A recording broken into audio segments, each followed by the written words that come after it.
Muy buenos días. Estamos ya transitando la semana número 13, aunque nuestro capítulo es el 12 del Evangelio de Marcos. Ayer, desde el púlpito de la Iglesia Revive, enfocamos este capítulo bajo el título Preguntas para pensar.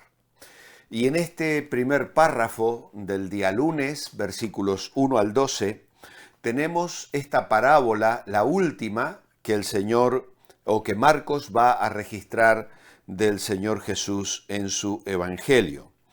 Y la pregunta para pensar estaría en el versículo 9. ¿Qué creen que hará el dueño del viñedo? Dios es el propietario, nosotros somos arrendatarios. Esta sería la cuarta y última parábola que encontramos en este Evangelio. Y Jesús la presenta a los que acaba de silenciar. Ya lo estuvimos mirando al final del capítulo 11. El objeto de esta parábola es el de descubrir completamente la malicia en que estaba basada la oposición que estos dirigentes le estaban ofreciendo. Al hablar de una viña, ellos comprendían claramente a qué se refería, ya que conocían bien el célebre cántico del profeta Isaías en el capítulo 5, versículos 1 al 7. La viña era Israel. El propietario de la viña es Dios. Los labradores eran los dirigentes de Israel. Los siervos enviados son los profetas. Y finalmente, el Hijo es Jesús mismo. Así, se destaca la responsabilidad de los labradores, cuya recepción a los mensajeros enviados por Dios se describe claramente en 2 Crónicas, capítulo 36, versículo 16. Ahora, el respeto esperado al Hijo como último enviado, de esto lo destaca el escritor a los Hebreos. En el capítulo 1, voy a buscar esa cita aquí en mi Biblia para compartirlo con vosotros, porque también en Hebreos 1 se habla de los que fueron enviados anteriormente. Hace mucho tiempo, dice Hebreos, Dios habló muchas veces y de diversas maneras a nuestros antepasados por medio de los profetas. Y ahora, en estos últimos días, nos ha hablado por medio de su Hijo. Dios le prometió todo al Hijo como herencia y mediante el Hijo creó el universo. Así que como vemos, este Hijo, que era el heredero de todo, el resplandor de su gloria, aunque se hallara en la sencillez de su humanidad, recibiendo una respuesta de corazones endurecidos. Jesús habla de la retribución que aquellos labradores merecían, ya que la generosidad del dueño y su paciencia para con ellos estaba totalmente demostrada. Además, la parábola da testimonio del triunfo final de Dios más allá de la reacción de los enemigos, tanto en lo que hicieron al Hijo para arrebatar la herencia, como en el enojo que mostraron al darse cuenta que la parábola estaba dirigida a ellos y a su actitud. Jesús la explicó de una manera tan específica que los miembros del Sanedrín se encolerizaron tanto que querían apresarle en ese mismo momento. Pero el temor al populacho, muy entusiasmados con Jesús, más entusiasmados con Jesús que nunca, les retuvo de apresarles. Ahora nosotros podemos valorar otros aspectos maravillosos de esta historia. Jesús sabía que era el Hijo, más que los otros siervos enviados antes. También sabía que había de morir.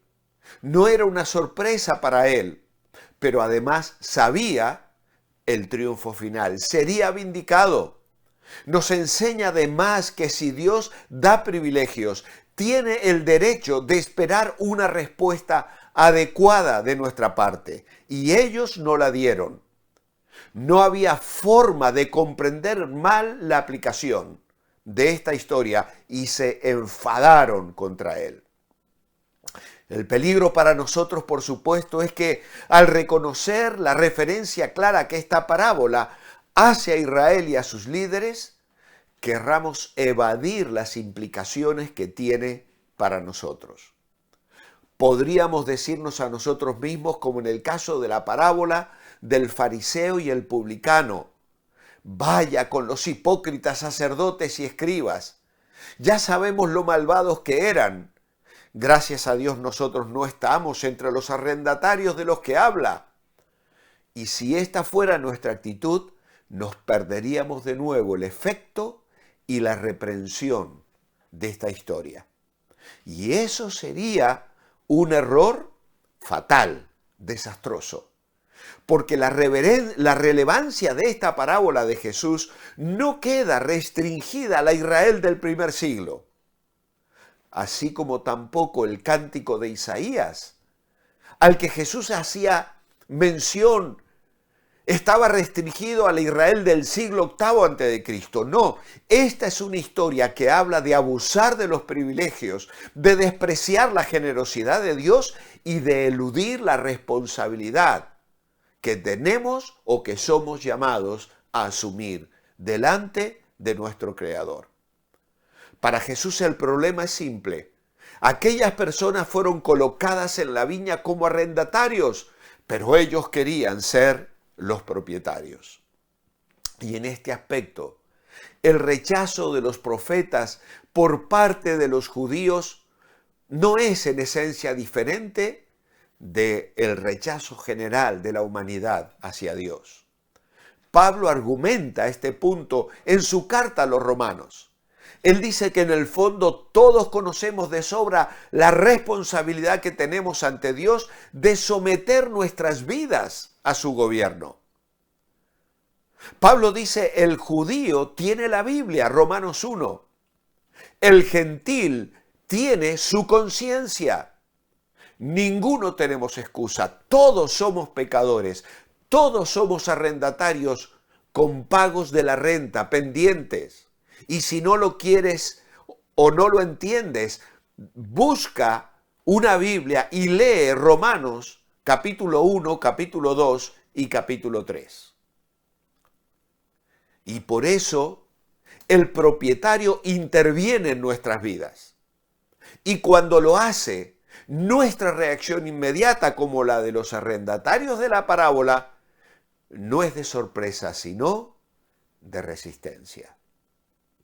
Seguramente Jesús nos haría ver que en nuestro siglo la misma clase de postura ilegítima a favor de la autonomía moral, la que condujo a Israel al fracaso, es decir, queriendo vivir a su antojo, somos autónomos, vamos a vivir como querramos, vamos a hacer nuestra propia voluntad, nos está conduciendo también a nosotros al fracaso de nuestra visión, incluso de un mundo mejor en el contexto secular.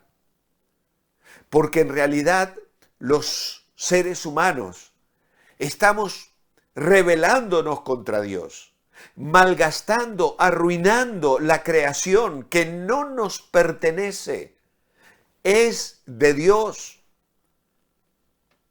Y así encontramos la raíz de todos los desastres ecológicos que constantemente los ecologistas nos están recordando. Hemos pasado por alto el sentido de mayordomía que Dios nos ha dado en relación al mundo en el que vivimos. Y pensamos que podemos hacer lo que nos apetezca con la creación, abusando de ella como querramos y sin impunidad. Pero todo es consecuencia de lo mismo. No queremos ser arrendatarios de la viña. Insistimos en ser los propietarios y esta falta de gratitud es muy mala. que Dios le otorgue ese privilegio y esa dignidad a la raza humana, ese potencial creativo, y que estemos tan poco dispuestos a devolverle algo a Dios. Pero lo patético es que es inútil, porque se trata de una rebelión destinada al fracaso. Es una insolencia, es una insensatez pensar que unas insignificantes criaturas podemos resistirnos ante el omnipotente, rechazando todas las cosas y a todas las personas a quien Dios envía para recordarnos la deuda que tenemos con Él y esperar salirnos con la nuestra. Podemos tener por seguro que Dios no lo tolerará, ¿verdad?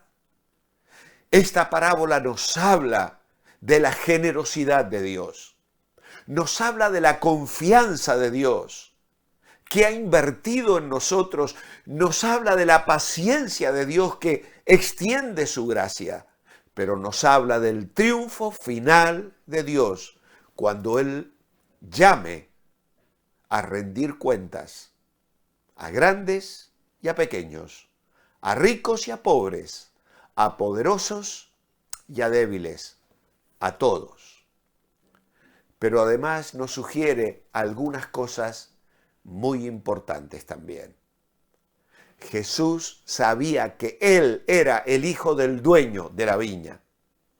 Jesús sabía que los arrendatarios de la viña le matarían, pero también sabía que al final sería vindicado. Nos enseña que si Dios da privilegios, tiene el derecho de esperar respuesta de nuestra parte. Preguntas para pensar. Y esta semana la dedicaremos a reflexionar en algunas de ellas. Algunas serán tramposas, las que le hicieron al Señor, pero otras, saliendo del corazón del Señor, serán para que respondamos, nos autoexaminemos y busquemos en todo agradar a Dios. Mi oración escrita esta mañana es: amado Padre, nos asombra ver cómo Jesús enfrentó esta última semana en Jerusalén. Nos maravilla su persona, su amor y su misericordia, pero también su convicción.